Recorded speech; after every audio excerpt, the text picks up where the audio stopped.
Let's see if that works. Is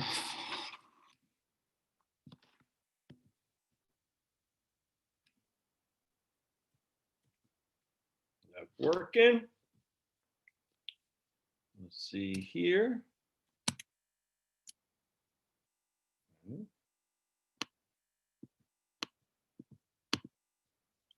Looks like it might be. Let me just go on the other channel. Oops. All right. Hey, Harry, what's going on, man? Can you hear me okay? All right, good. Looks like that's working. Let me just email everybody on my other channel that I am live and in person.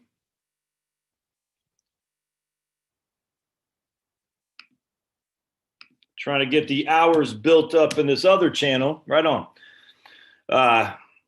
So I can start getting some of that sweet, sweet George Soros money.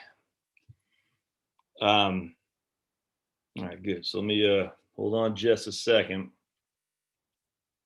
I need 4,000 hours.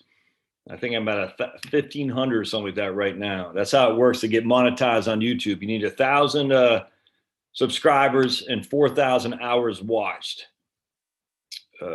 So let me just go on here. And that'll be all right. I like to run it on live now on my other channel.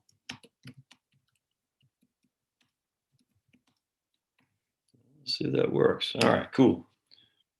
All right, good. So I appreciate y'all being here. All right. We got Richard Nixon behind us, looking at us. Mind-boggling, the idiocy of the Keynesian economics model. All right, hold on just a second.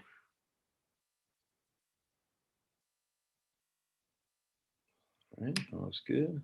I like this running around, but I'm running behind.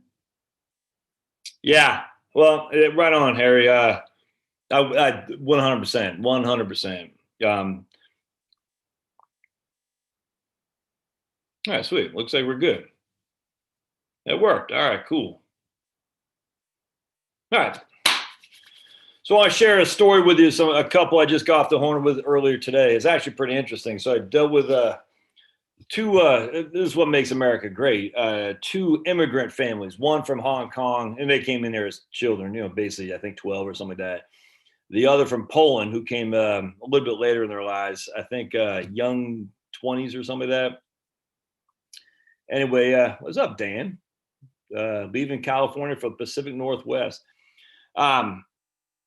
It's interesting because the Polish people were talking about. My daughter has said Poland is, if you like beef, go to Poland. Or so I can't remember what she said. And I emailed these guys. Said, hey, is Poland notorious for beef? And so we had a phone call today with them, and it was very, very interesting because they were telling me their story when they got married in 1988, and they took a video. Had a guy following them around on their during their wedding. They went to a local butcher shop, and they wanted to keep in posterity what was going on in Poland during that time. The butcher shop is where you go buy beef, right? Well, not in a communist place, because there was no beef in the butcher shop. All it was a salesman with his frock on, no beef, and they literally took videos of the. Where you hang the beef up on the hooks, no beef, not at all. They had a lot of vinegar, but no beef at a butcher shop, and that's scarcity. So, what do you think the price of beef went to in Poland in 1988? So, let's just think about this for a second. When people talk inflation, hyperinflation, the insinuation that the Federal Reserve Board controls hyperinflation, which is silly. It's always shortages, i.e. freaking Tricky Dick, via government mandates. So if I'm living in Poland and I like beef, all right, and the commies have basically destroyed production because Antifa and Black Lives Matter are running the show, someone's still getting beef. Someone is. It won't be the regular Joe and Jane, but someone is. There's always the freaking commissars and their Dachas. They're always getting the beef. But what do you think the price of beef cost? It's through the roof. It's through the roof. But if you have the resources, you can get it, but no one else can. This is the system that comes from a sniffy Joe scenario that we're coming down to. The rich get richer, the poor and the poor stay poor, and the middle class get poor as well. And that's the way it always is with socialism, man. And gas shortages with old Dickie Nick, Tricky Dick here. The reason we had gas shortages was because of wage and price controls, without question. I mean, you can say OPEC, but OPEC, the 1971, that didn't hit until the mid 70s. So how else do you account for this? Well, you account for it because of the price of we put limits on pricing, and as such, we make it scarce. And when we make it scarce, it comes higher and higher, more cost. It's the history of basic human nature 101. You put limits on the upside. The only way you're going to get it is in the black market, and you're going to pay a heavenly amount of money, because not only you got to pay for the product, but you got to deal with a regulatory issue of having to get the product shipped to you, plus the fact that you can go to jail as well. Anyway, so I wanted to share that with you, because here's a lady in 1988. I was 18. That was during our lifetime. I was in this generation, maybe one generation ago, but in this generation, you could not get beef in Poland to save your life. My wife works with another lady from Poland, and we had a chuckle today talking to these people as well about toilet paper. She goes, in Poland, toilet paper like that. She goes, I'm used to not having toilet paper. I grew up in Poland.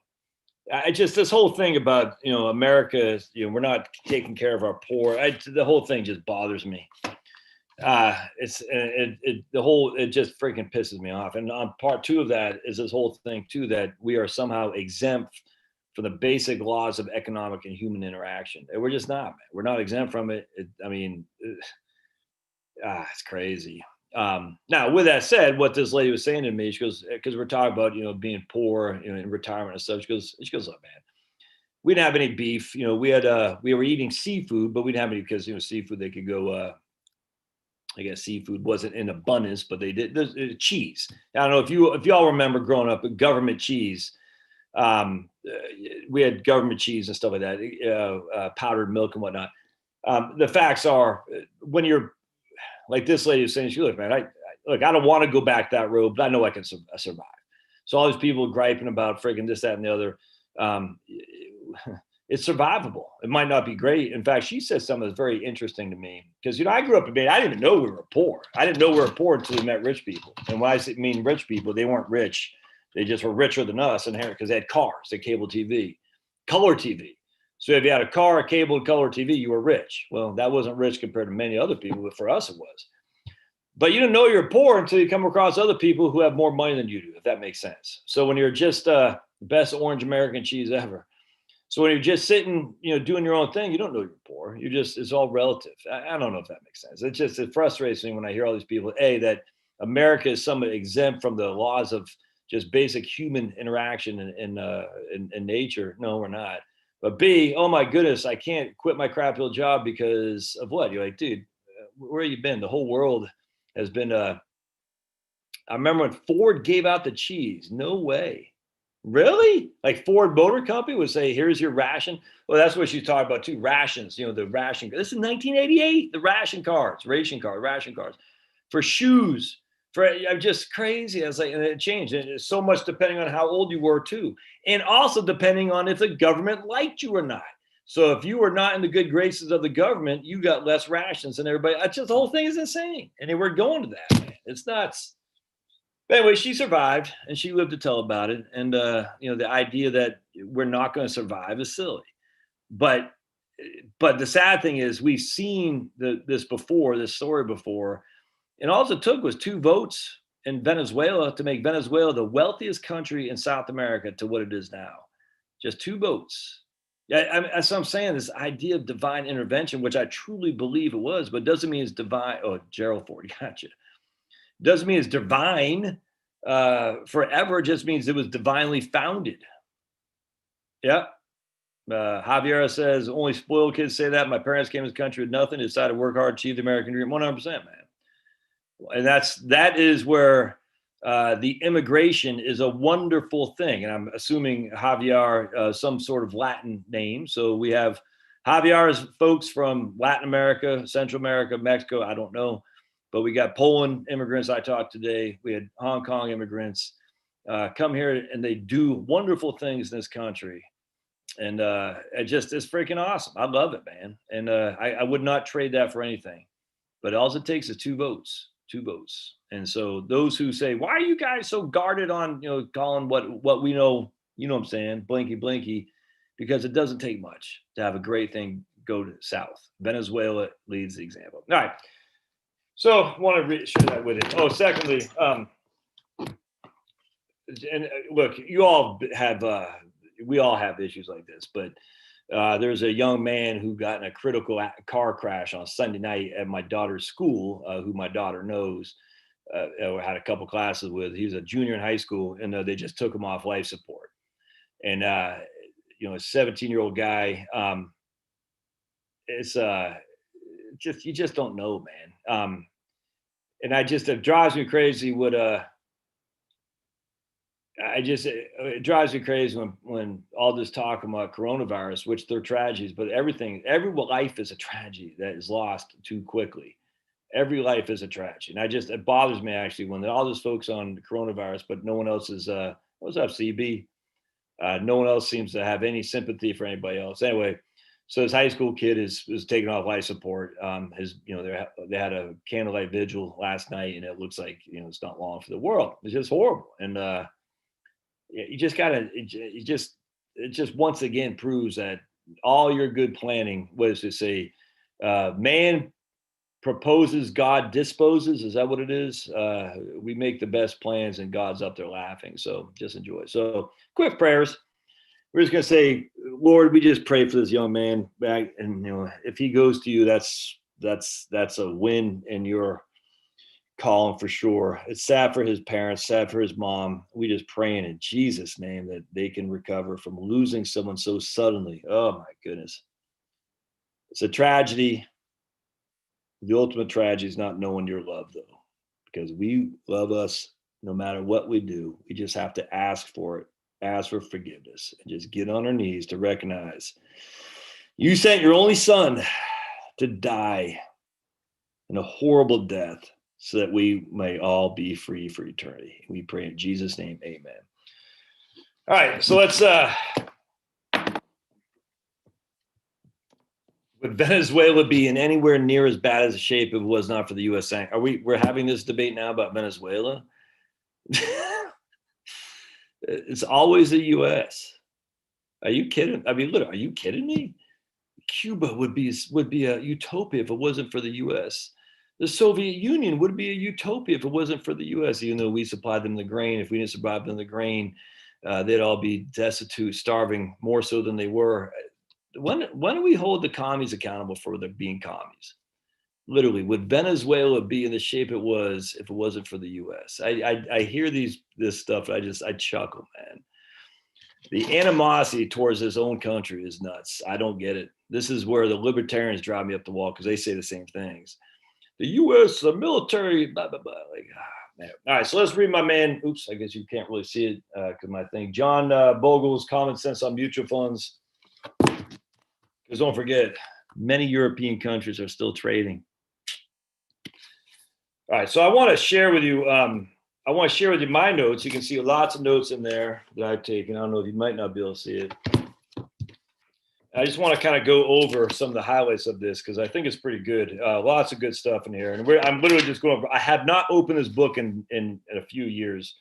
So I'm just going to go over the highlights I have of it. And then I thought it'd be fun to share with you what I had written in October 2002. All right.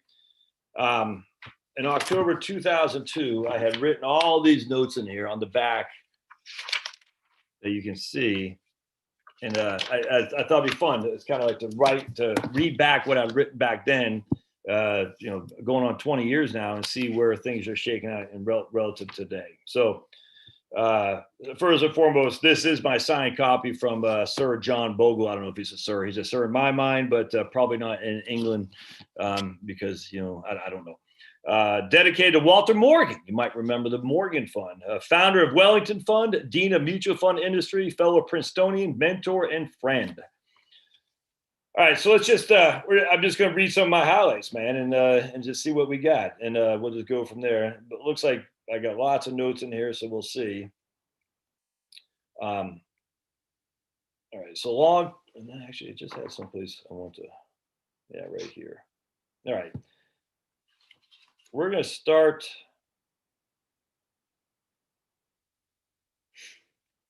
This is chapter 10. I don't know if it's been updated since 1998. This is the version I have. The reversion to the mean. First blush, the principle of reversion to the mean might seem a slightly dry and uninspiring subject. I assure you, it is anything but. The principle from the theoretical world of academia has proven to be wholly pragmatic in the very real world of the financial markets. It is evident in relative returns of equity mutual funds and the relative returns of a whole range of stock market sectors and over the long term, and the absolute earned by common stocks as a group. Reversion to the mean, RTM, represents the operation as a kind of law of gravity in the stock market, through which returns mysteriously seem to be drawn to some levels of norm of one kind or another. This application of nearly universal law of gravity might be even characterized as Sir Newton's revenge on Wall Street. All right. The root cause of these consistent long-term returns is fundamental. The root cause is consistent long-term returns is fundamental. Corporate dividends and corporate earnings growth. Has anyone ever said that on this channel? Oh yeah, this guy. Where did I learn this from? This book right here. Corporate dividends and corporate earnings growth. And using data we have available from 1871 forward, we can measure the extent to which these two financial fundamentals have dictated the returns earned on equities. The sum of corporate earnings growth plus dividend yield since 1871, averaged over 25-year rolling periods, produces a fundamental return of stocks at 6.7%.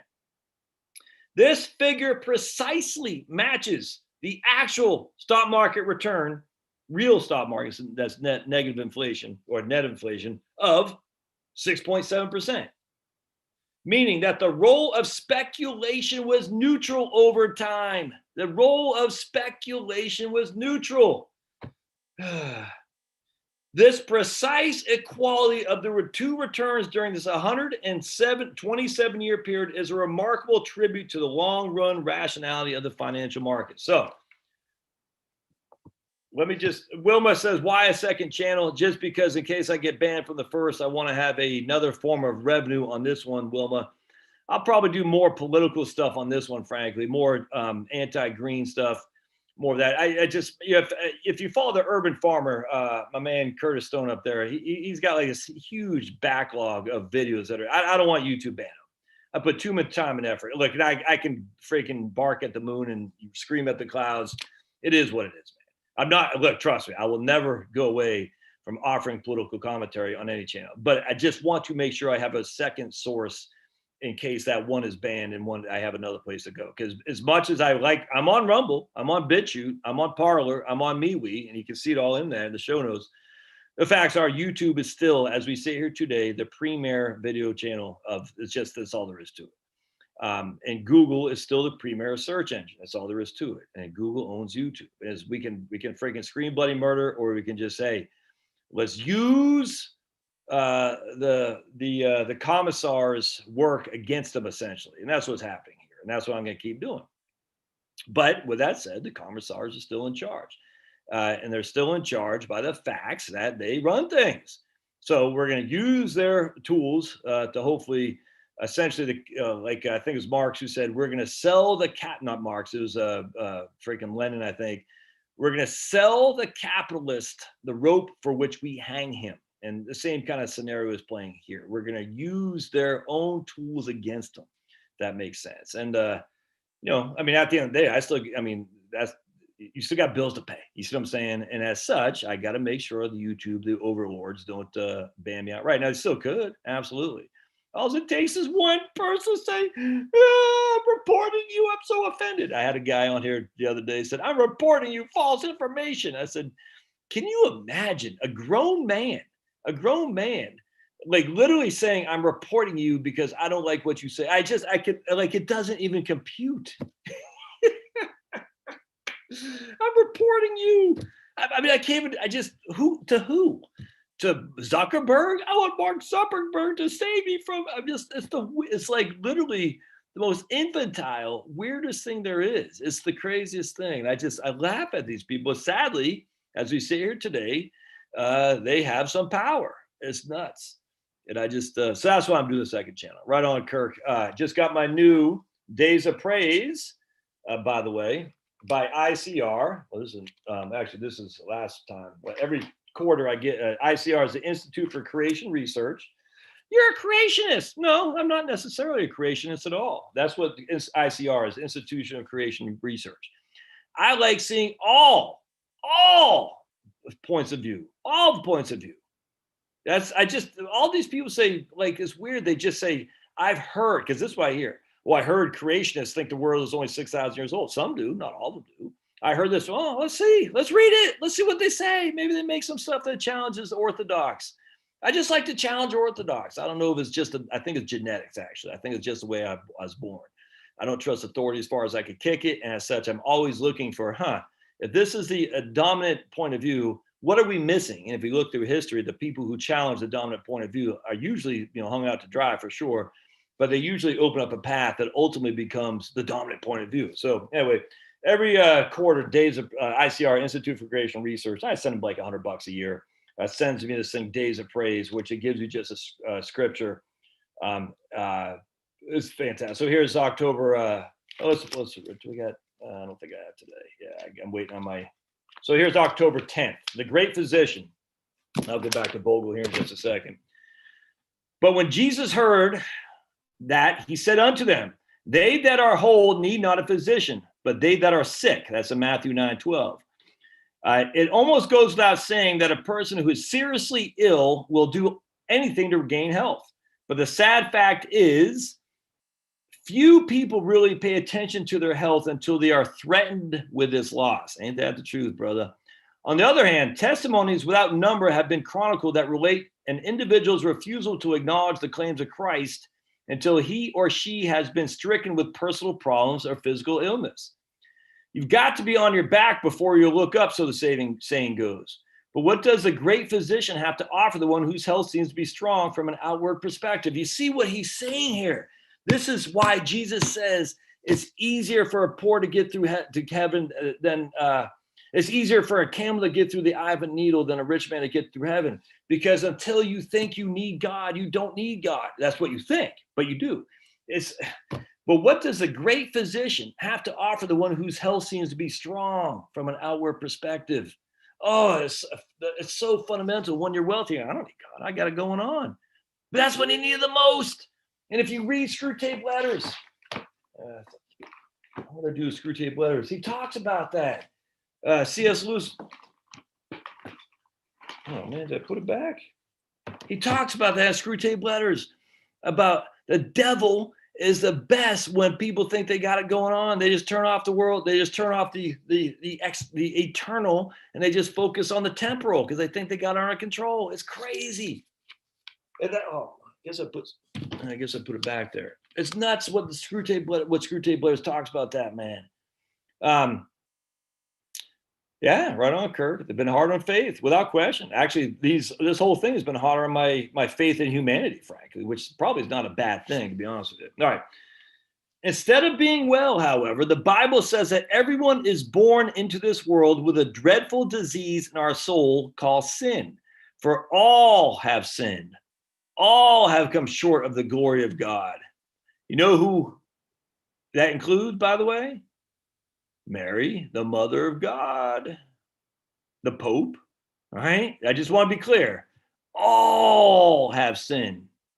All have come short of the glory of God, all except for one. And that's the one thing I think some Catholics, they think that there's others who are not short of the glory of God. They all are. And sin, when it's finished, brings forth death.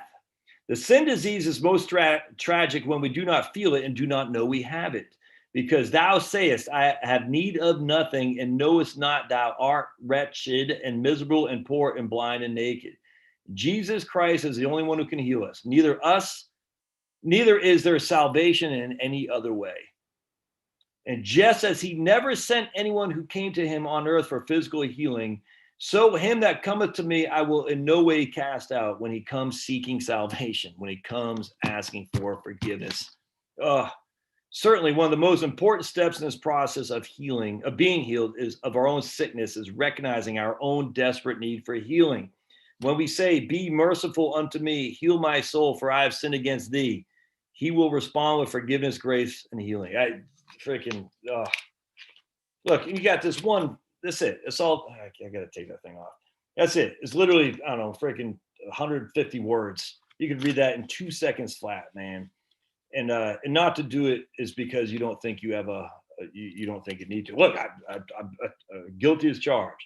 Anyway, so the ICR, if you're interested, the Institute for Creation Research out of Dallas, they actually have a new, I want to get down there. They do have a new, not mission thing, a museum down there, man. A museum down there that looks pretty interesting. Actually, I'm a big fan.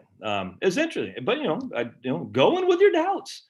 Where Christianity lost its way, and now this is what's happening on the left, is that they thought they had all the answers. They didn't need to answer them anymore. So what happens with people on the left is the same thing as I'm telling you. This is why I'm not all that worried about the left taking over, because other than by firearms, but I don't think that's going to happen. Or fear, but it's not because they have the answers. They don't. What happens is, this is what happens in Christianity, Christendom. We were the dominant culture for so many years that we did not have to solidify people's faith. We just said, this is the way it is, just believe, believe, believe, or you'll be cast out. And people went into other areas. They heard a Sam Harris topic, or they heard a Richard Dawkins book or a movie, and they started thinking, yeah, what about this? Yeah, what about that? How about people who don't believe in Jesus? How about this? How about that? And they had never heard a testimony about, they never heard any apologists. They just heard the continuous, this is the way it is, browbeat, browbeat, browbeat.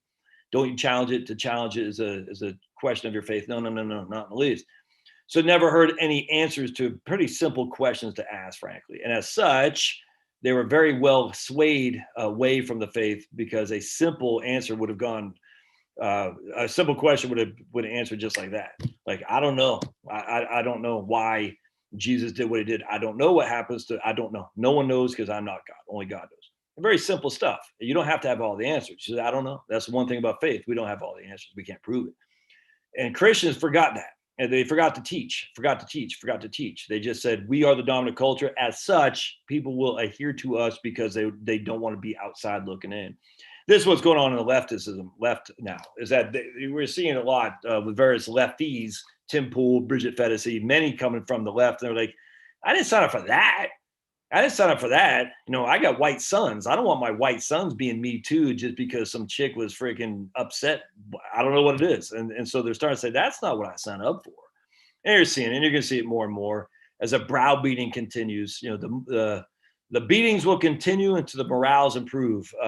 And so what's that? You'll see that. So 5-10 years from now, you're just going to look and mock at these fools, or we'll all be, slaves and chains to the tyranny that is. One of those two things. It's going to be free of the insanity of the leftism, or we'll be enslaved. One of those two things. And frankly, the same thing happened on the Christianity. But I will say, I forgot who said it. I think was it Gandhi? I don't know if it's Gandhi. He might have said it. But anyway, someone said, thank God Gandhi rebelled against the British, because they had a sense of decency. If he would have rebelled against the Chinese, or the freaking Russians, we'd never know the name of Gandhi. But thankfully, he rebelled against the British, because they still had a sense of Christian decency, even though they did some bad things. Don't get me wrong. And that's the same thing here. I mean, at the end of the day, the left is their whole reason to live is tyrants. They want to be tyrants. They want to control, and they'll do whatever they have to control. Literally, whatever they have to do to control your life. Thankfully, in America, though, we rebelled against tyranny, and we still know in our heart's heart that the tyrants need to be dealt with on the front end before they gain too much control. My fear, frankly, is that we're seeing not the the jackboot thugs were actually seeing the Karen thugs scaring people to death about a coronavirus that has a 99.8% survivability, and yet we're still capitulating. It's nuts. All right, so let's go back to Bogle. All right, so we talked about the real cause of consistent long-term results. Again, earnings growth year over year plus dividend yield. That's it. Earnings growth year over year plus dividend yield. He shows us 25. And again, this is 1988. I wonder if I can change this to get that out for just a second. Edit, choose virtual background. Let's do none for the time being. There we go. Sweet. Okay, cool. So I can show you the book. There we go. So here's, again, he's showing us a 25-year rolling periods, 1826 and 1997. All right. In the shorter run, the irrationality of stock returns is created by the speculative element. Stock market irrationality can be measured by the ephemeral, not critical, factor represented by stock market's price to earnings ratio. If, following Lord Keynes, we use the term investment to describe the fundamental return based on earnings and dividends, we use the term speculation to describe the second determinant of stock prices, the price that investors will pay for each dollar of corporate earnings. If the power of fundamentals dominates market returns in the long run, the power of speculation dominates the market returns in the shorter run. Speculation is ultimately temporary and fickle. Over time, investors have been willing to pay an average of about $14 for each $1 of earnings. But if, in their optimism, they are willing to pay $21, stock prices will leap by 50% for that reason alone. If, in their pessimism, they're only willing to pay $7, stock prices will fall by 50% just because of the pessimism alone. The changing price of $1 of earnings creates powerful leverage indeed, but it doesn't last forever, and certainly not even for an investing lifetime. Even over periods of as long as a quarter of a century, there have been variations returns based on esoteric force of speculation rather than on rock foundation of investment, but they have been reasonably subdued. The combination of dividend yields and earnings growth has remained the predominant factor of return. Actual returns from 1871 fell within a range of plus or minus 2 percentage points of fundamental returns in 88 of the 102 years since 1871. Did you hear that? Fundamentals, earnings growth year over year plus dividend yields, but even in short term, have been the predominant factor in returns. The only other thing would be a change in PE ratios because of pessimism or optimism. That's it. But the vast majority of time is earnings growth plus dividend yields. Nothing else matters. I cannot stress this enough. And so, I mean, I'm just telling you, man, it's like, you got to get this in your head. What do you expect earnings growth to be? Not what they've been.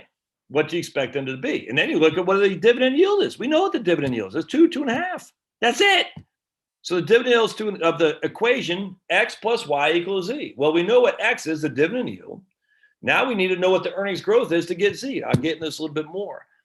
But the earnings growth could be 8. Okay, I want to know where you're getting that from. The earnings growth could be negative. I want to know where you're getting that from. But when you got these prognosticators saying X plus Y equals 22%, as was it JP Morgan was saying or someone was saying for 2021, where are you getting that from?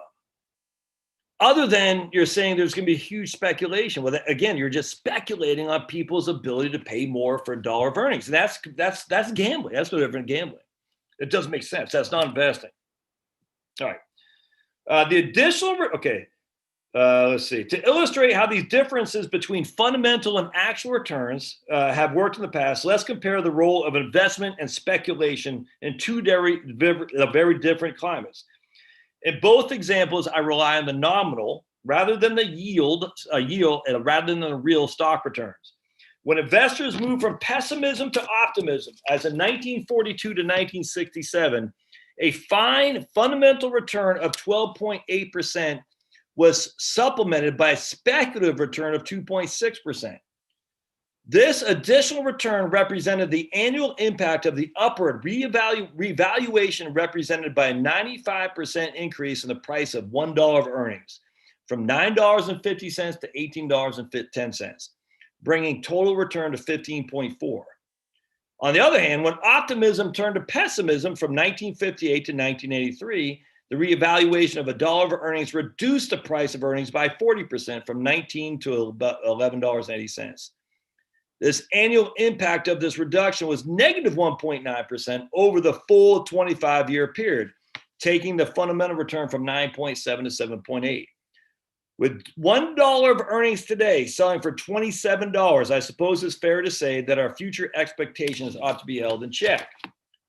And this is a 98, and he was right, because we had a great sell-off of the S&P 500, the growth side, in 2000. And then we got right here. This is probably one of the most significant, and you're going to have a hard time seeing that. So pessimism to optimism, it's going to be hard for me to show. 1942 to 1967, dividend yield was 6, earnings growth was 6.8. We had fundamental return 12.8. Speculative component, which was the optimism, was 2.6. We had total market return 15.4. 1958 to 1983, optimism was negative 1.9. It's pessimistic. After a 3.2% dividend yield and a 6.5% earnings growth, we had a 9.7% fundamental return, and we had a negative 1.9 in pessimism. Thus, our returns were only 7.8%. Let's see. I want to reinforce the fact that the economics of capitalism and competition seem somehow to have established a historic limit of a 4% real, 6% nominal return on long-term earnings growth. Are you hearing that, my friends? The economics of capitalism and competition seem somehow to establish a historic limit of 4% real or 6% nominal returns on long-term earnings growth. And that is critical. What's up, Pete? You getting snow up there, Ross? What has captivated the U.S. stock market today is a notion that earnings growth has moved to a new, distinctly higher plateau. Indeed, during the past 15 years, real returns have averaged fully 12.6%, nearly double the long-term norm, and returns significantly exceeded in only 9 of the 182 15-year times. So basically, it's so easy in hindsight, but he's spot on, man. The earnings growth did not keep going on. It did not. We had a significant bubble, and then it fell off a cliff. Yeah, just Bogle, man. The guy, it's like John the Baptist. John the Baptist, this guy. If a real return of 7 to 8% is the new mean, as the strategy bulletin seems to apply, let's see here. Okay, right here. Here we go. Yeah, that's what I want to talk about. All right. In 1997, as the bull market roared to new heights, the respected firm Morgan Stanley Dean Witter headlined its investment strategy bulletin, a new higher mean to revert to?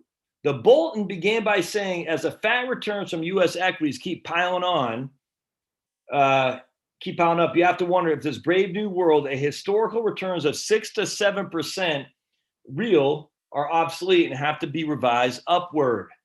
It then took the middle ground. This golden age for equities won't last forever, but the mean for equities is probably somewhat higher than in the past, and famine will follow a feast as it always has. The bulletin concluded that the new mean return would be 6% to 7% real, but below the 10% the bulls talk about. Who else talks about 10%? If a real return of 7% to 8% is in fact the new mean, as that strategy bulletin seemed to apply, stocks would then been overpriced relative to fundamentals by about 20%. In such an environment, the revaluation of protracted period was still real stock returns in the 3 to 5% range would be expected, which is almost identical to what happened over the next decade. Bonds now with nominal yields of 5.25% should provide real returns of about 3.5 to 4% over the coming decade at considerably low risk compared to stocks. This guy was so freaking prescient, it's nuts. Given the hazardous nature of market forecasting, however, the powerful odds against being right twice, selling at or near the highs and buying back at or near the lows, a winning strategy of extraordinarily unlikelihood, the possibility, even the probability of inferior risk-adjusted returns on stocks should prompt not aggressive actions, but thoughtful consideration about investment goals. All right, so I just want to talk about that right there. So there is a lot going on in that right there little tidbit. If there's anything else you can take away from this, is the idea that the real return of earnings growth, that's negative or net of inflation, is about 4%. All right. So why am I using 6.5% on my stocks?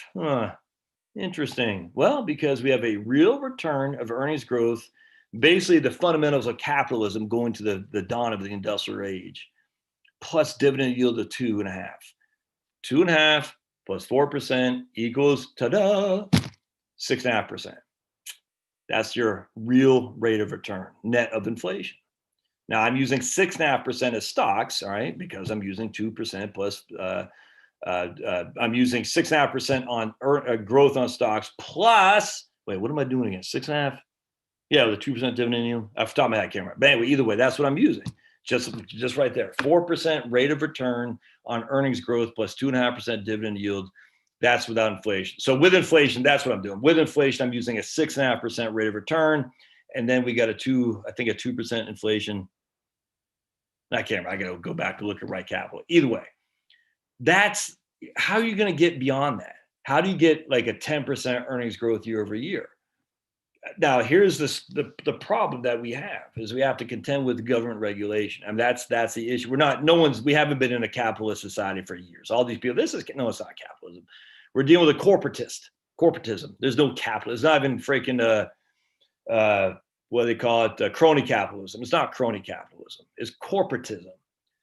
So anyway, what we have to contend with is, okay, however, if they ban competitors, doesn't that give the incumbents the advantage to increase or they mandate certain insurance products, or they mandate this, or they mandate that. They mandate a vaccine from Big Pharma.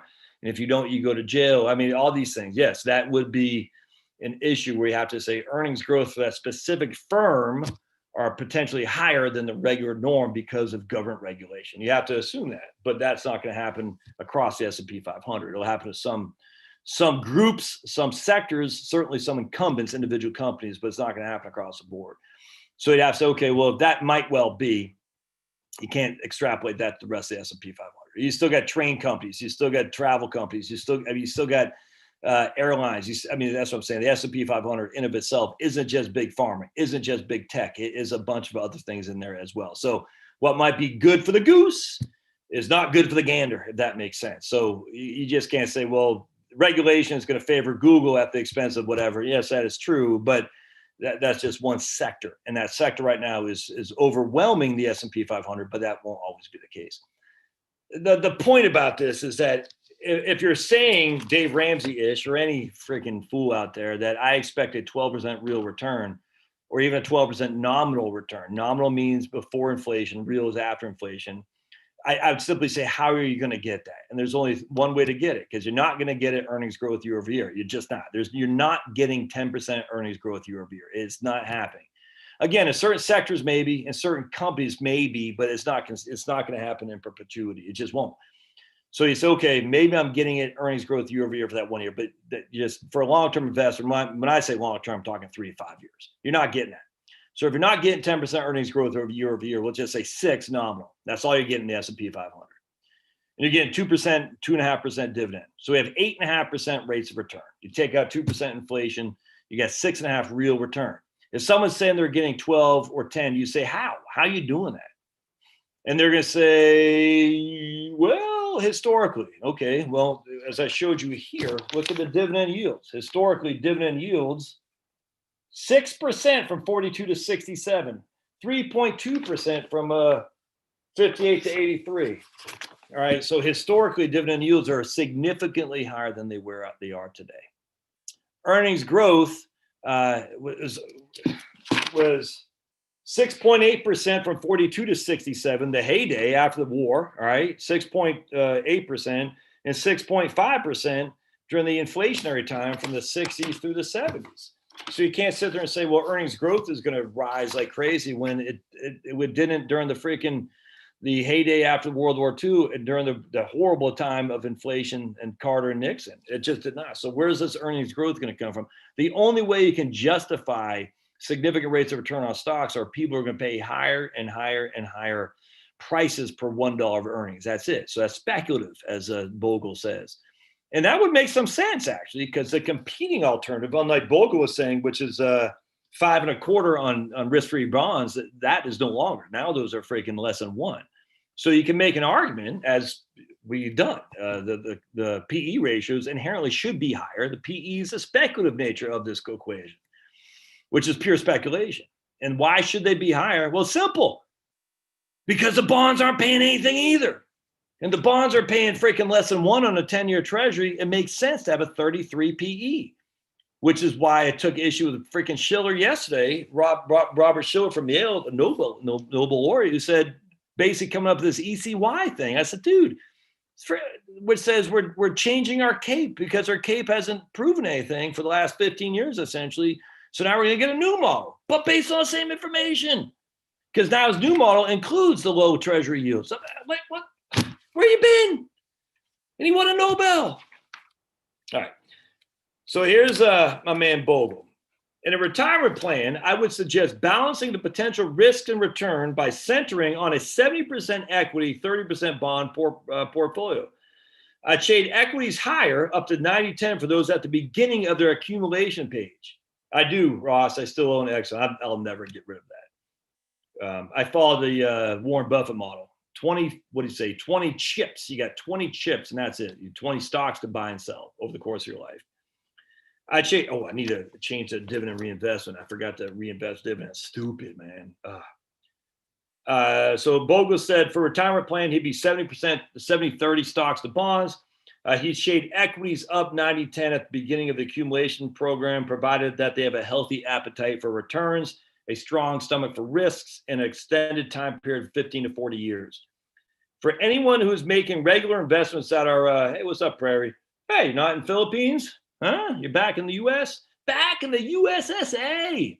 United States of Socialist America, man. United States of Socialist America, because Steely Joe and call me Kamala. It's all good in the hood. United States of Socialist America. The USSA, back in the USSA. I just had another cup of coffee. So if you wonder why I'm so excitable, actually I had a good night's sleep last night too. I did a video yesterday where Maddie was yelling at me because I was too loud, so I had to talk softly. And people say, "Why is Josh whispering?" I said, "I didn't think I was whispering. I think I was still talking. Wasn't as loud as I normally do." So either I talk way louder than I know because my hearing sucks, or you guys are so used to me yelling that hearing me not yell sounds like a whisper. All right. For anyone who's making regular investments that are modest relative to capital already salted away and who has more conservative instincts and a shorter time horizon, I'd shade equity lower. All right. So basically saying, look, if you're still basically for a few years from retirement and you're still plugging away, maybe have a little bit less equities than what his normal recommendation would be, which is 70% stocks, 30% bonds. We are waiting to go to the Philippines. My wife has a virus. My wife got coughed on by somebody yesterday. We're kind of chuckling and say, look, I don't freaking screw the stupid commie virus. I still don't want to get it. I also don't want to get the flu. I also don't want to get diarrhea. A lot of things I don't want to get. I don't want to go to freaking see a Cher concert on New Year's Eve in New York City. That would be hell on earth for me. I don't want to go to France. I have no idea. So a lot of things I don't want to have happen. Still don't want people to cough on me, for heaven's sake. All right. Return to mean. Man, we talked about the reversion to mean. Since reversion to mean prevails among all market sectors, such as growth stocks and value stocks, large cap, small cap, U.S. stocks, international, most investors should own equity funds that represent a broad cross section of the U.S. stock market, in which large cap stocks are the how dare I speak of the illegitimate right? At least not illegitimate. It's completely legitimate, Bill. Steely Joe, completely legit. I was listening to my man Sticks Hacksammer today. Just real quick, I don't know if y'all follow Sticks. I love Sticks. He's one of my favorite. It's actually kind of funny. I want to show you real quick because I could not agree more with his take on. Oops, wrong one. Hold on just a second. Back in the USSA. He says, being salty over the election won't accomplish anything. Here's what will. And I completely agree with Sticks. You should, if you're not following Sticks Hacksammer, you should, and you should watch this video because look, man, this is what I've been saying since day one. The machine is against Trump. There's no other way around that. And you know, he's going to be ground up for the short term. There's no getting around this. The machine turned on Trump, and the machine won. Is it a Pyrrhic or Pyrrhic victory? I'm not sure how to pronounce that, but they won the battle. The war is still engaged. But to sit there, my friends on the right, and say, well, we have this, this is like the watermarks. It's like we've had so many different things. Like this is going to be it doesn't matter.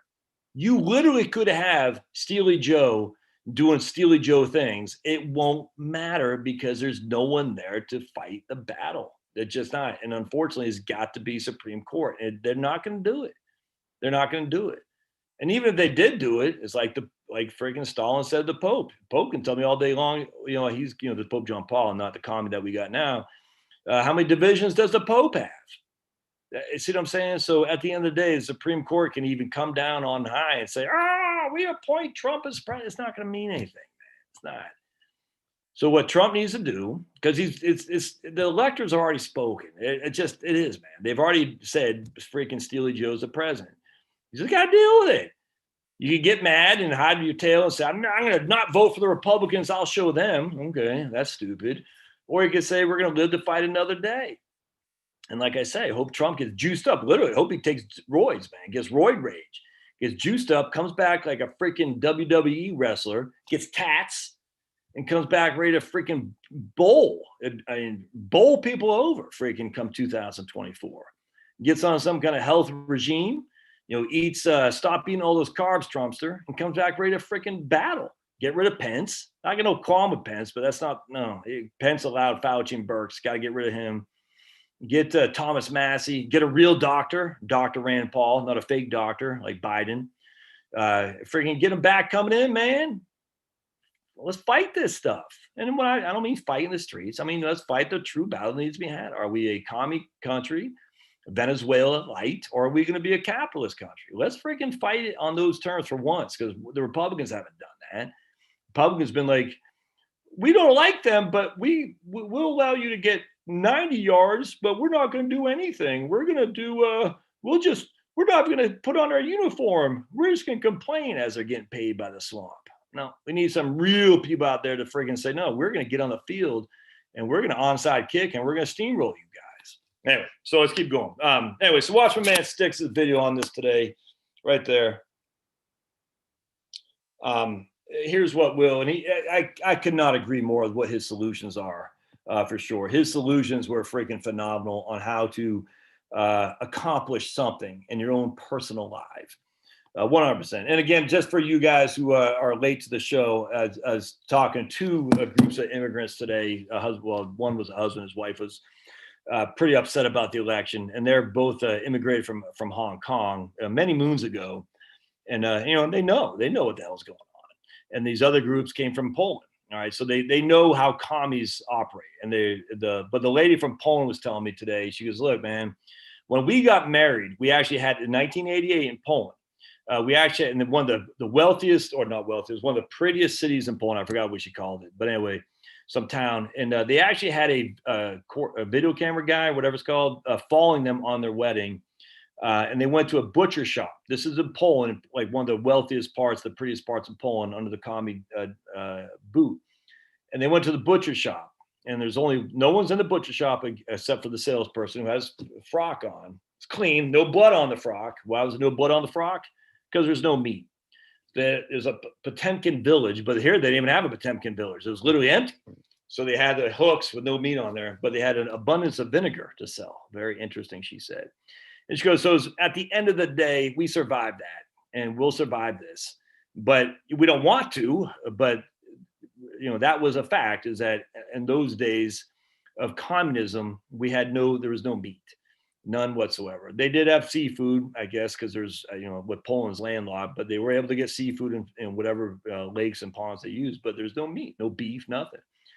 It's just interesting because you think back like, oh my goodness, a lot of my side is like really, really despondent, kind of like the left was. And that's what Sticks is saying, is don't be the left, man. The left has no soul. They got no soul, like the Arab B and Rakim. I got soul.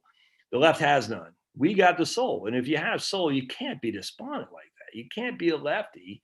You go, and being a meme of those idiots, and wearing your freaking pink hat. It just can't be that, man. It's stupid. All right, let's keep going back to. All right. This is why Bogle tracks the total stock market. With their extraordinarily broad diversification over a wide-ranging spectrum of large, mid, and small cap stocks alike, total stock funds are the ultimate response to the power of reversion to the mean. A decision to own an all-stock market index funds also solves a problem of fund selection. Why fly in the face of historical evidence by trying to select individual mutual funds in the hope of picking a winner? Pick a winner. Given the power of mean reversion in the returns of individual mutual funds, an index fund provides the most reliable participation in the future returns of equities as a group. Surely, as proved its worth in the past, given low cost, either index fund should provide investors with the best opportunity to earn returns approaching something of 100% of the market, either the total stock or the S&P 500. But he does make a mistake, but it's a qualified mistake. Limited only by the provisions of the IRC, the Internal Revenue Code, you should put every penny you can spare into your IRA or 401k or 403b thrift plan. That's what he's saying. But he's saying given limited only by the provisions. So he doesn't dive deep in what the provisions are. Well, we know what they are on this channel. All right. So here's some of my notes I took. And I'm just going to sum up this because this is incredibly important. Real return of equity equals 6.7% historically. 6.7. Again, that's net of inflation. All right. I would suggest that's what you can hang your hat on. That equals dividend yields plus earnings growth. That's it. Dividend yields plus earnings growth. All the else is speculative. And if you can speculate right, you can also speculate wrong. Dividend yields and earnings growth is not speculative. It's fundamental. That's why these Dorsey Wright guys and these fundamental analysis and whatnot, I don't buy any of that crap because, I mean, look, that's speculation, prediction of the market based on historic events of such like, well, the 20-day, 200-day moving average and all that. No, just freaking buy the index and be done with it, man. Don't get involved in all that stuff. Speculation will add or subtract some returns in the short term. However, history shows speculation is neutral for long term. So if speculation is a zero-sum game, you might be right, which means someone else has to be wrong.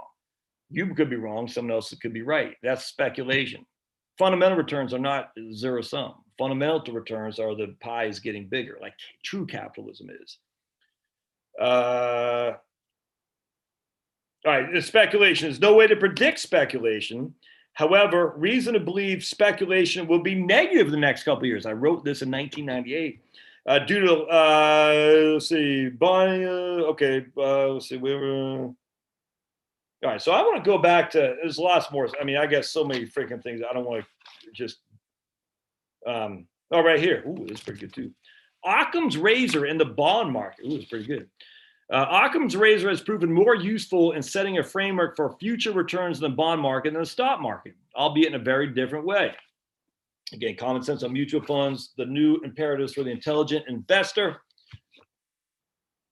My simple methodology is a far cry from the bond market models engineered by econometrics on Wall Street, but it seems at least equally useful in considering future bond returns. My analysis of bond returns begins with the examination of the same post-1926 era we use for stock returns. The 62-year nominal return on the long-term U.S. Treasury has averaged 5.2%. An odd combination of returns averaging a puny 3.1 from 1926 to 1979 to an extraordinarily 11.8 thereafter.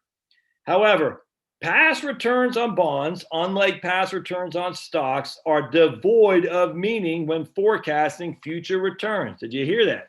Who else has said that on this channel? Past returns on bonds, unlike past returns on stocks, are devoid of meaning when forecasting future returns. That's Bogle in 1998. This is Scanlon in 2020.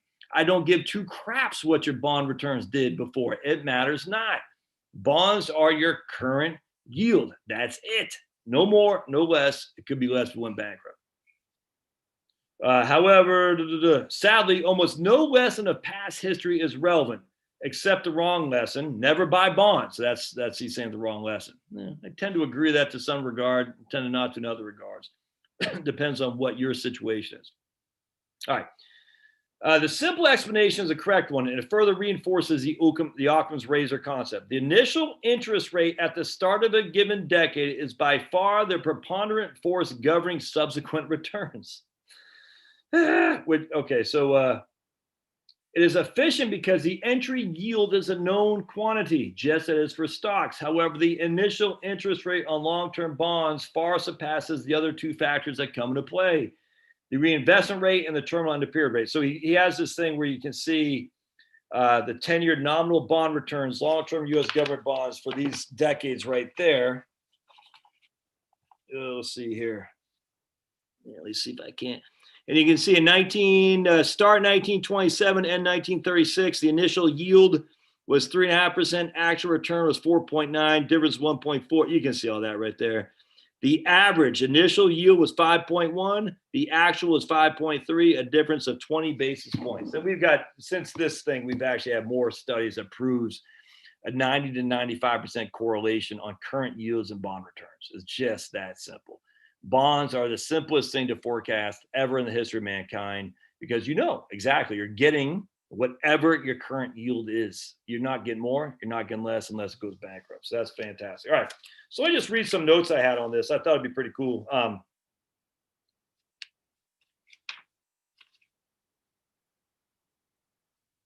yeah, right. Ooh, I'm just going to kind of go through some notes, some highlights.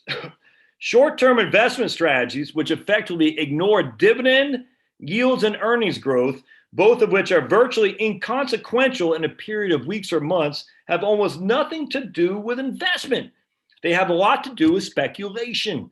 That is simply guessing at the price others might be willing to pay for a diversified portfolio of stocks or bonds at some future time when we're all willing to sell. The greater fool theory is what that is. Yeah, okay, I'll buy it at 30 because I think someone else is going to buy it at 35. Okay, well, you hope someone else buys it at 35. What if they only buy it at what if they only buy it at 25? That's a greater fool theory. All right, we don't want to do that. That's speculative. Fundamental says I'll buy it at 30 because I think the earnings growth is solid. In the 1980s, for example, stocks delivered a truly remarkable annual rate of return of 17.5%. Virtually all was derived from an initial yield of 5.2% on initial dividend yield of 5.2% and earnings growth of 4.4%, with an annual valuation increase of 7.8 as the price to earnings doubled from 7.3 to 15.5. Let me say that again. So we started from 1980. We started the 1980s with a PE ratio of 7.3. We ended the 80s with a PE ratio of 15.5. Stocks delivered a truly remarkable annual total return of 17.5%, of which 5.2 was dividend yield and earnings growth is only 4.4. The rest came from PE appreciation. Now, one of the reasons for that, what you want to know why, is because the bond yields were also dropping like that. All right, so what's going on here? Scott says something about Josh, going off your point of future bond performance, does the bond composition Wellesley make you nervous about current interest rates? Current interest rates, what regard? Right. So, am I nervous in what regard about current interest rates? Are they going up? Elaborate on that, Scott. Yeah, Prairie's married to Filipina. Marrying her is one of the best decisions I ever made. I must have heard that 10 times if I heard it once on this channel. Um, I've heard that a million times on Sundays. Filipino woman, that's for sure. A good friend of mine married. She's she was a Filipino ethnicity, but she's American, and he married her high school sweethearts. So that's pretty cool. And I tell you, the Filipino woman's the most beautiful woman in the world, man. That's for sure. Never been there, but man, friggin' the ones that immigrate here, woo wee, woo wee. There's some nice looking ladies, that's for sure. All ladies are nice looking. So any chick that's on here right now, I'm not trying to be discriminatory, but man, them Filipino women are nice looking. That's a fact. Um, with that said, my wife is about as Irish as you can get, so I take that with a grain of salt. We're we're heavy on the mix side. I'm sure I'll get banned from YouTube now. All right, current rates going up. I'm not worried at all about current rates going up, Scott. Not in the least. Prairie, you know I've said that. I mean, I have no inclination to be concerned about current rates going up in the least. Right on. See, the ladies on my channel have a good sense of humor. I had a lady. It was on. I was posting someone on MeWe on my page on MeWe. It's the alternative to Facebook, and we're talking about cussing. I said maybe it's because I was in the infantry, but dudes cussing like sailors don't bother me. When chicks do, I just it's kind of I don't like it. And this lady says because she was saying she cusses, and then she goes, "Well, I'm married to a Marine," and blah blah. I said her name. I think her name might have been Tammy. I don't know if it was Tammy. Forgot. I said, but let's just say it was Tammy. I said, well, Tammy, most women are not married to Marines, so I get it. If you're married to a Marine, I get that you're cussing, but most women are not. Most women are just spoiled brats or trying to be cool. And she thought that was funny. So, hey, buddy, most ladies on my channel are not shrinking violets, if that makes sense. Most are just one thing I do like about New England is a lot of the New England, other than the elites, a lot of the northern New England. I don't know about Connecticut or Rhode Island, but a lot of the northern New Englanders, women are just they're just grunts, man. If that makes sense. It's fun. You know, they laugh, they drink beers, they burp, they cuss, they fart. They don't care. You know what I'm saying? I just think it's most people just don't give a crap.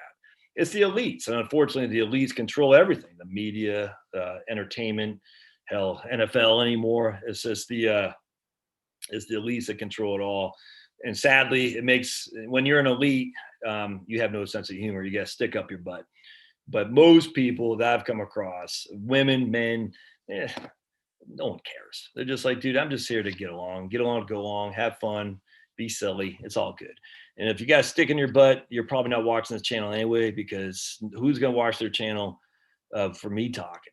No one's going to have a stick in their butt watching me. Hell, if you are, you're what is a sadist or masochist, whatever the one's bringing self pain. Yeah, right on. Buys right. CP. Oh my goodness, mine is a hot nurse. Oh, not a nurse. Is a not nurse? A hot nurse. Okay, I thought I said hot nurse. Just a mom to my daughter and wife. Hope to retire soon. Have to. Okay. Um, yeah, I don't. People. I get it. I try not to. There's nothing. There's nothing biblical about. I don't know, man. I'm not sitting there like I don't know. I had a guy when I was growing up. He said God counts your cussers. I highly suspect he does not. I just try not to do it. I don't drop the F bomb hardly at all. I had a guy really upset with me because I say freaking and flipping a lot. I don't find that to be a cuss word in the least. He actually emailed me, said I can't watch your channel. He's a Christian guy because you say freaking and flipping. I said, eesh. That was kind of, but to each his own, man. I don't care, but I don't like the F bomb. I try not to use it. I don't use it hardly at all. I don't really use. I'll say, I don't know. Other than the F bomb, shit. I don't use that much. I say crap a lot. I don't find that to be a cuss word. I don't know. Whatever. It doesn't matter to me all that much. But I will tell you, at the end of the day, when people cuss a lot, I do find it to be it's a lazy man's adjective, if that makes sense. If you're dropping, and when a woman does, I just think it's white trash stuff. It's ugly. I just don't think women should be doing that. That might make me a misogynist. Frankly, don't care.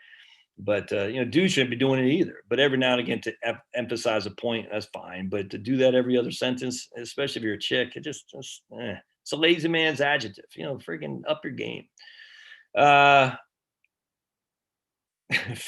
Filipino women are usually even tempered, but less so if they have COVID.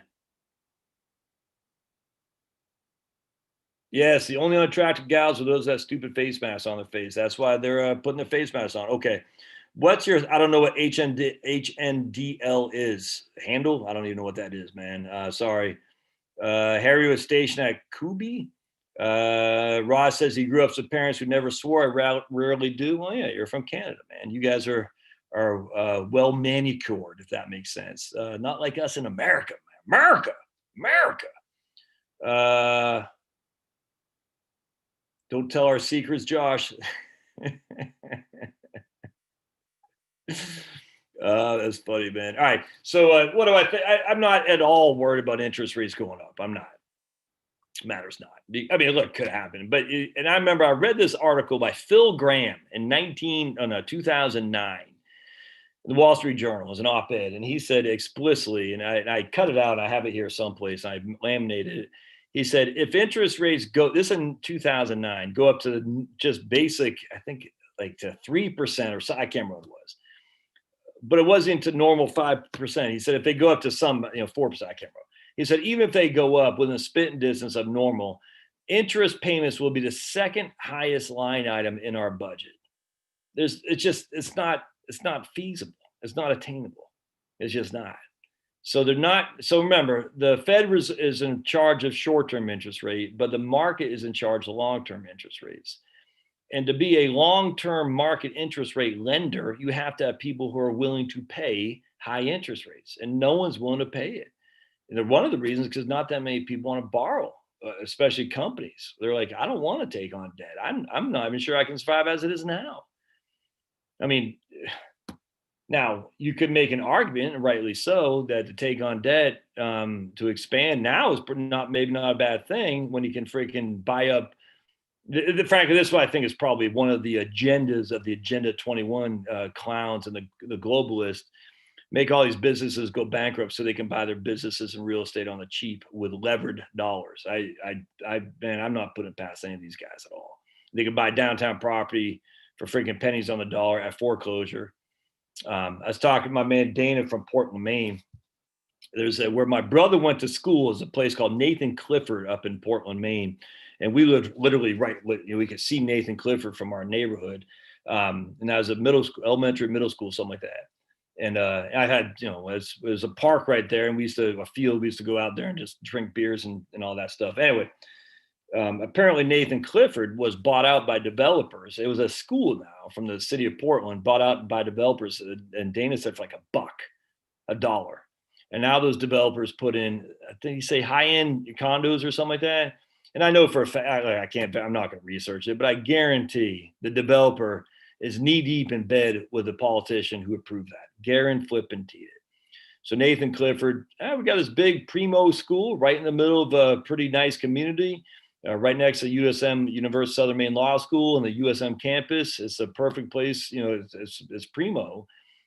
We could sell the real estate to a developer who can make all kinds of bank, and I guarantee those politicians got paid. It's just the way it is, man. And it's going to be happening now as they're closing down restaurants, hair salons, beauty shops, bars, that all the big corporate people are going to go in there and swoop up these freaking fire sales. It's freaking corrupt. It's criminal. But no one cares because everyone's scared crapless of a virus that kills 99.8% of the people survive. Doesn't mean it doesn't hurt you. Doesn't mean you're not going to cough and have a bad day. Welcome to the club. We live. My brother got bit by a tick a few years ago. He said he'd never been in so much pain in his eye from being bit by a tick. I mean, stuff happens, man. I hate to say it. That's the world we live in. I just started this episode today. There's a kid who just got pulled off life support today. 17-year-old kid from my daughter's school who she knew got in a car crash on Sunday, just driving. and we don't know exactly what happened, but he's pulled off life support, not because he's looks like he's going to survive, but because, well, 17-year-old kid. I just freaking, it's the world, and I'm not being unsympathetic. We're very sympathetic. There's some people in my house who are just torn up by this, and I am too. It's horrible, but to sit there and say that these kind of things are exclusive to us or exclusive to this generation, or you can do something to avoid that, it's silly. You can't. There's nothing you can do. I mean, that doesn't mean you eat freaking Cheetos all day long and drink pints of Guinness and jump out of an airplane with no parachute, but it just means freaking, straighten up, get your freaking immune system up, breathe some damn fresh air for once, maybe go for a walk, give up late night snacks, eat meat and reduce your carbs, sleep, all kinds of stuff to increase your immune system to fight off some of the stuff that you'd have some control over. Ultimately, though, you have no control. You have none. Yeah, anyway. So going back to bond funds, I'm not worried about it all, Scott. And so hopefully that answers the question. Now, again, let me be very, very clear. I don't own any bonds because I'm plugging away into VTI, and still VTV. But my investments are going all into VTI. It's just what I do. And I have no bonds. Now, I'm telling you right now, just these two people I got off the horn with today, I told them both, you might want to ratchet it down from 60-40 to say 50-50 or even 40-60 because of Japan. I don't know how much to say this, but Japan is the model for danger, man. The idea that we can be exempt from Japan, where the Japan model is crushed. Someone was saying that the Nikkei has never even come back from Japan. Oh, and from 1990. I don't know that to be true, but I was like, damn, if that's true, that's freaking, that's 30 years. All right, here's ultimately my fundamental thing with Bogle. If there is no change in the PE ratio, the total return on stocks depends entirely on, so what does no change in PE ratio? What does the return on stocks depend on? If you've been following this channel, I read John Bogle like a Southern Baptist preacher on too much caffeine. If you've been following this channel, what does the PE, no PE ratio change? The PE ratio, whatever it is now, stays flat. What does returns on stocks depend on? Put a question out there to you guys. All right. So while we're looking at that, so here is my notes from October 2002. All right, October 2002. Remember, the market had a dead cat bounce, and it fell again by March of 2003. Is back on its back. So it grew a little bit at the end of 2002, dead cat bounce, and then it was right back down again. That's one part of it. That's one part of it, Rick. So Rick says dividends, no price to earnings ratio change. Earnings and dividends. Not dividends increases, dividend yield. That's right, but dividends. We can round that. So yes, earnings and dividends. That's not me from some clown on YouTube, which I am. I get you. That's John Bogle. And if anyone wants to say John Bogle is, you can challenge John Bogle if you want. You'd be wrong. There's no other way around that. You'd be wrong. All right, so I want to share with you my notes from October 2002. I have not looked at this since then. So let's see. Interest rates are at 40-year low. Stocks are down 20 to 50% from their highs 3 years ago.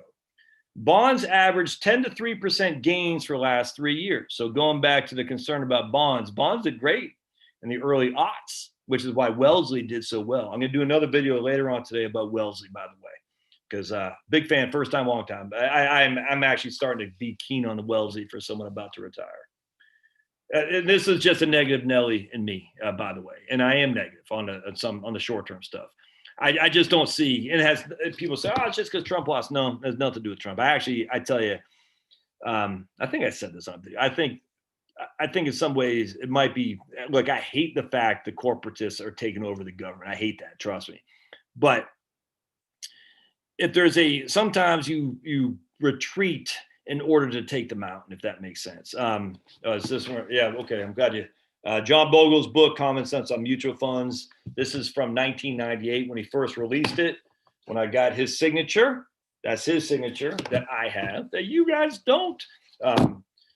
But anyway, sometimes you got to retreat to refocus and take them out. And I in some ways I think that could happen here. I could be wrong, but I don't see how we have a good economy for the next couple of years. I'm sorry. I just the vaccine is going to rescue us all. I mean, just how insane is that? Some people are making the right argument that the reason that the vaccine is a lot of people say, how is this one coming so quickly when other ones haven't? Well, because Trump got rid of a lot of the regulations that go into keeping these vaccines at bay. Hey, what's up, Big Daddy? Oh, puppy's here. Hi. Not Pablo either, other puppy. I think I can show it to you. Let's see, other puppy. Hey, other puppy. There he is, other puppy. In case you're wondering, some other reading material that you might like, because I already talked about Days of Praise from the Institute of Creation Research. Here's some other, the Austrian, I'd get the Austrian magazine, a publication of the Mises Institute. Right here, the Austrian, they got Amity Schales or Schlaes on the last cover, Amity Schlaes, who had written the Forgotten Man book, which is fantastic. Uh-oh. Hey, boys, want to say hi? Pablo, look, hello, everybody. Yay, don't forget the paw. I got you.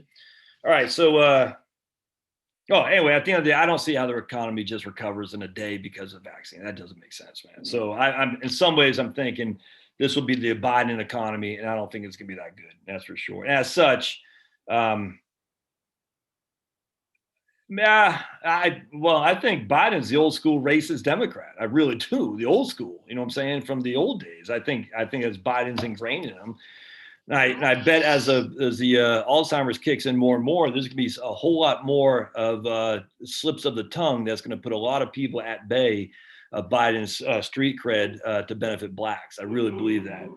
I just think there's going to be a lot of stuff, shenanigans going on that's going to make people say, we need a big change, and maybe we should have stuck with Trump. So in some way, I think we could be dodging a bullet. Hey, but we'll see. I mean, it remains to be seen. Again, one man, one vote, one time, which is what the Venezuelan model did. And, if we don't get this voting, the legitimacy of the vote, which is proven, if we don't get that policed up, that could be a problem. All right. Earnings are 3 to 5% forecast for the next year. Potential war in Iraq, North Korea, Dems winning in Congress. So remember, this is 2002 October, and what happened was the Republicans gained seats in Congress in an off-year election for the incumbent presidency, and that's when James Carville had a bag over his head on some news show. Said, "I can't believe this. We just got pummeled."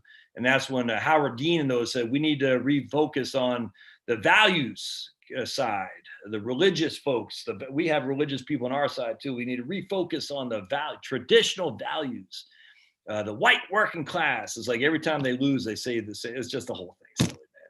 The Republicans, when they lose, say we need to refocus on blacks and Hispanics. The Democrats, when they lose, say we need to refocus on the white working class. It's just the whole thing is fake. It's such a freaking fake.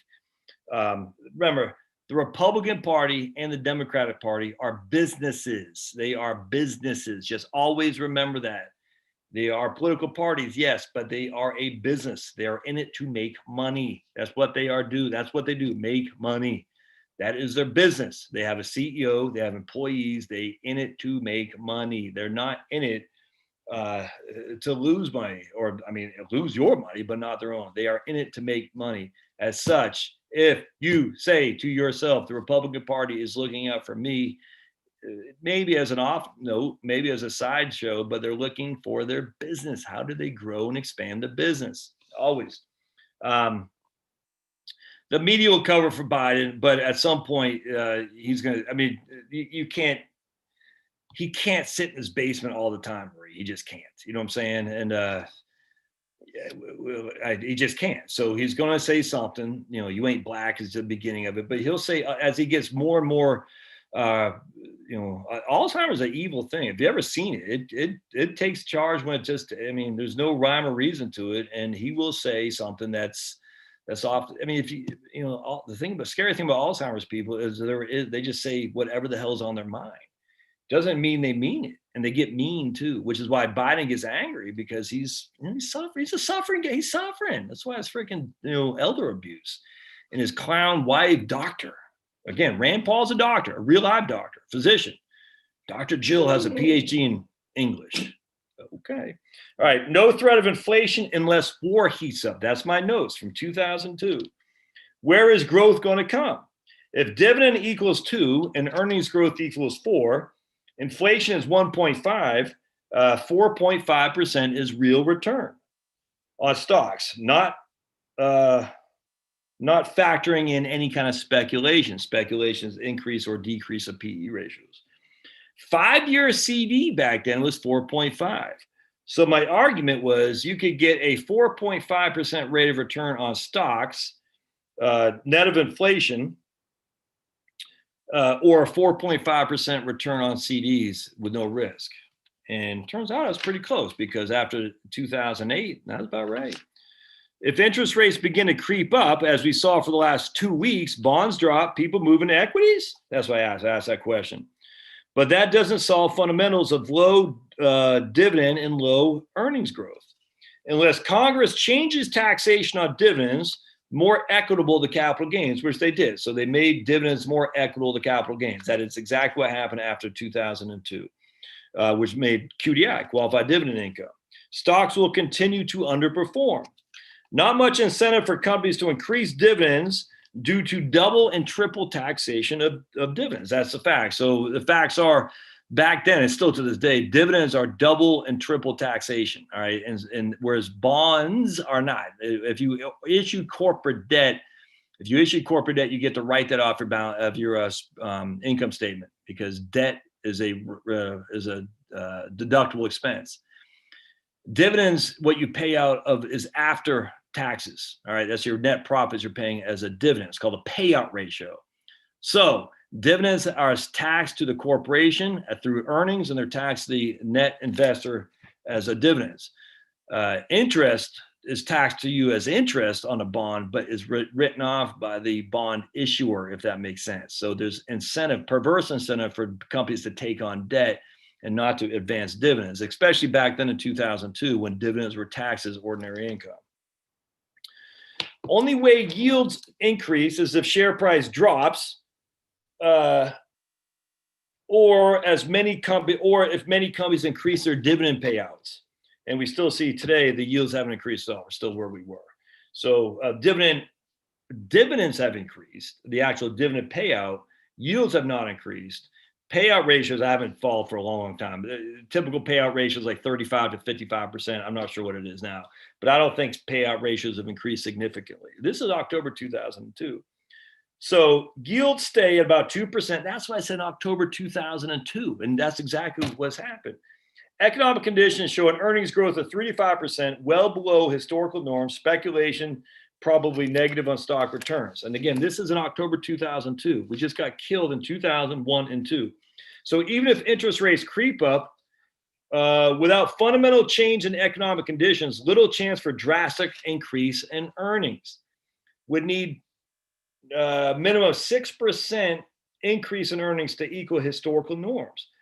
Companies won't magically put money into increasing dividends, not while debt is high, layoffs abound, stock buybacks seem to be preference, lots of others to do with the money.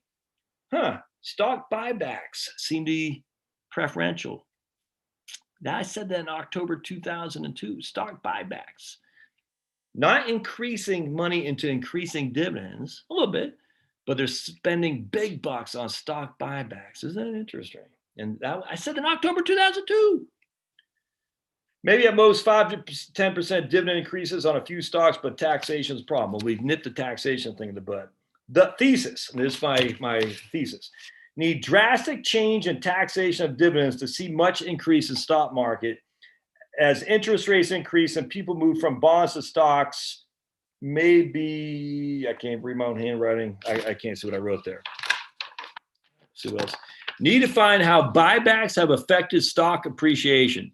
Research Dominion Resources will issue $1 billion in Dominion Resources will issue $1 billion in new equities to keep paying dividends, drive down share prices, bondholders not happy, stockholders killed. Need reason for companies to increase dividends. Earnings growth is anemic. I can't even read my handwriting or some of that stuff. Hey, that's pretty interesting. That was what I was writing in October 2002.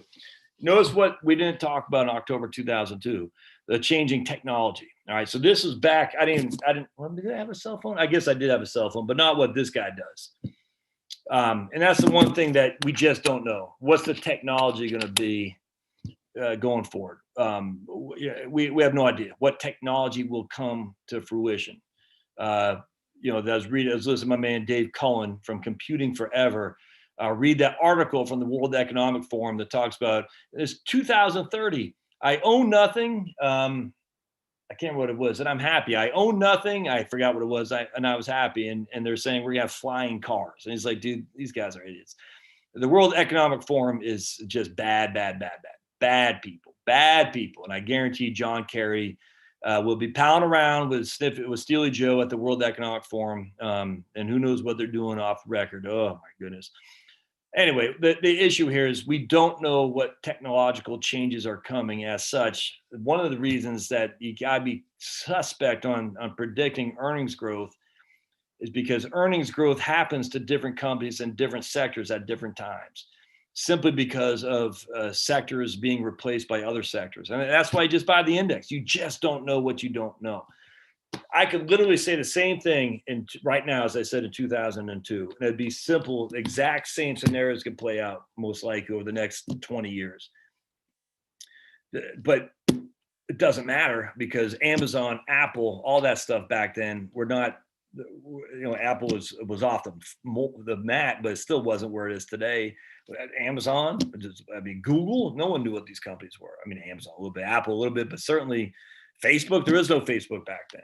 You see what I'm saying? All these other companies are new to the friggin' game. And so you can write this all day long, but you don't know what you don't know. And the technological advancements, technological changes, the new entries to the market of different companies, Tesla, no one knew who Elon Musk was back then. So how do you adjust that or account for that in your prognostication? You can't. It's impossible, which is the whole point that Bogle talks about. You just can't listen to these prognosticators because they don't know their butts from a hole in the ground. They just don't. You just buy the market and be done with it because you don't know what you don't know. So stop pretending like you do, or else you're just speculating. And if you're speculating, oh, that's fine, but you're not investing. Investing and speculating are two completely different things. Speculating is gambling. Investing is buying and building your growth with companies that you frequent every day. And there will be some creative destruction there. That says some companies are going to get too big and they're going to suffer because they have no ability to be nimble. Other companies are going to come in and they're going to take over. And it happens as long as some type of, to some regard, free market exists, which we still have. There will be new entries and there will be old companies that are going by the wayside. There's always going to be a Tesla. There's always going to be a Bethlehem Steel. Always. We just don't know. As long as there's some ability for freedom and capitalism to run, even though we're not laissez-faire, not even close. We are corporatists, but even corporatists like money. And the way you make money isn't socialism. It's basically managed corporatism. I will not say capitalism. All right. Don't pee on the desk, Pablo, right, bad. TIA getting 2.988, man. That's right. So remember, Patty says her granddad was getting 12%. Remember, Patty, you could have bought in 1982 a 30-year fixed government bond, no risk at all, and got 15.25 for every year for 30 years. Come October 2011, when that puppy matured, you were getting 3.25. Yeah. All right, so I guess I'll get out of here. Appreciate y'all being here. Pablo says, adios. Actually, adios says Pablo. Look at those big eyes. Oh, so cute. Look at baby. Look at puppy baby over here. Hi, cutie. There he is, sleeping baby. Oh, so cute. Yes. And let these guys out for a poop break. I might do a live stream later tonight on my other channel, just to Q&A. So if you all, I like live streams and I'll do them until I'm banned.